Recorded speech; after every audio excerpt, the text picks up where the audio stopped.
Ключевые аспекты становления государственности, безопасности, экономики и международного положения Абхазии были затронуты в ходе оживленной дискуссии. С основным докладом выступил ИО председателя Единой Абхазии Алхаз Барзания. Апогеем же грузинско-нацистской политики, подначиваемой из-за далекого океана, стал август 2008 года, когда руководство Грузии совершило роковую ошибку, развязав войну против Южной Осетии. Это был момент истины не только для Цхинвала, но и для Сухума. Было абсолютно очевидно, что сегодняшней целью станет наша Абхазия. В этих условиях решение Российской Федерации ввести войска для принуждения Грузии к миру, а затем признать независимость Абхазии и Южной Осетии было не спонтанным действием, а единственно адекватным ответом на вызовы, которые годами игнорировались. Известный абхазский музыкант и дирижер Барас Куджба поделился личными воспоминаниями о тех судьбоносных днях.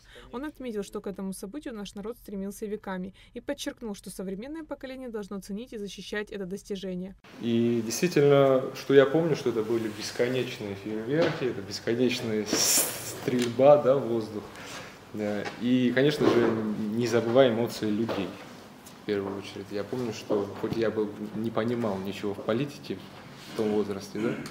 Но я понимал, что это очень важное событие в подкорке, так как было максимально оптимистичная, позитивная, такая радужная история, что люди стремились к этому годами, да? А наши предки веками, потому что построить нашу государственность, чтобы весь мир о нас знал.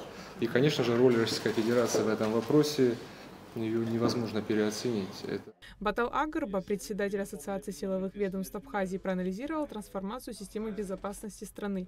По его словам, после 2008 года сформировалась новая архитектура безопасности республики, а признание суверенитета открыло новое историческое окно возможностей для укрепления обороноспособности. Экономист и финансовый эксперт Алмахсид Осия сделал акцент на вопросах экономического развития. Он констатировал, что Россия сегодня является единственным экономическим партнером Абхазии, но при этом призвал к укреплению экономического суверенитета и уходу от бюджетной зависимости через развитие внутреннего потенциала.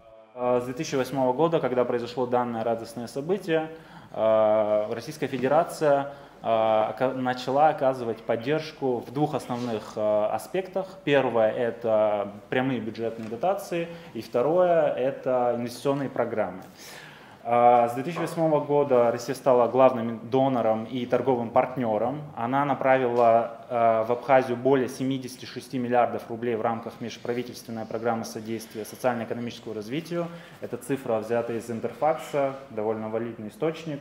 За это время было восстановлено и построено более 78 объектов социальной инфраструктуры, более 500 километров дорог и 460 километров инженерных сетей.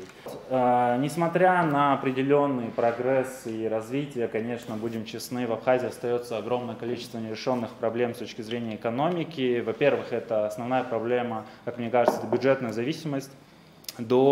Большая часть бюджета формируется за счет российской дотационной помощи, и собственные доходы, они недостаточны для самостоятельного функционирования. Не совсем развито, не совсем то, к чему стремятся многие страны мира, это диверсификация экономики, это то, к чему, как мне кажется, также мы должны стремиться. Промышленное производство, кроме энергетики, переработки сельхозпродукции, развиты скорее слабо. Советник президента Республики Абхазия Ахрасмыр обозначил стратегические приоритеты развития страны. Сегодня в борьбе за справедливое мироустройство Абхазия стоит вместе с Россией, сказал он. Эксперт также отметил, что главное богатство Абхазии – это ее народ, и стратегической целью является создать условия, при которых граждане захотят жить, работать и растить детей на своей родине. Мы научились многому, мы выживали в очень сложных условиях, мы наконец-то стали не просто выживать, а уже как бы намечаем пути к развитию и так далее. Но главный урок всего как бы этого времени заключается в том, что наша единственная сила заключается в внутреннем единстве и стратегическом партнерстве с Россией.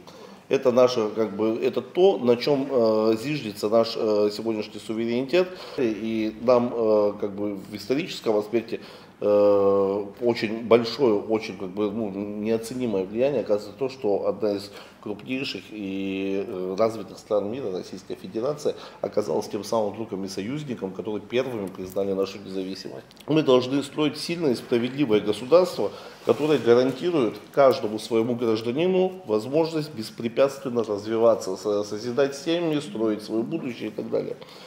Круглый стол завершился общим консенсусом о непреходящем историческом значении акта признания независимости 2008 года как фундаментальной основы для дальнейшего строительства мирного, процветающего и международно признанного абхазского государства. Аэлита Арутюнян, Абхазское телевидение.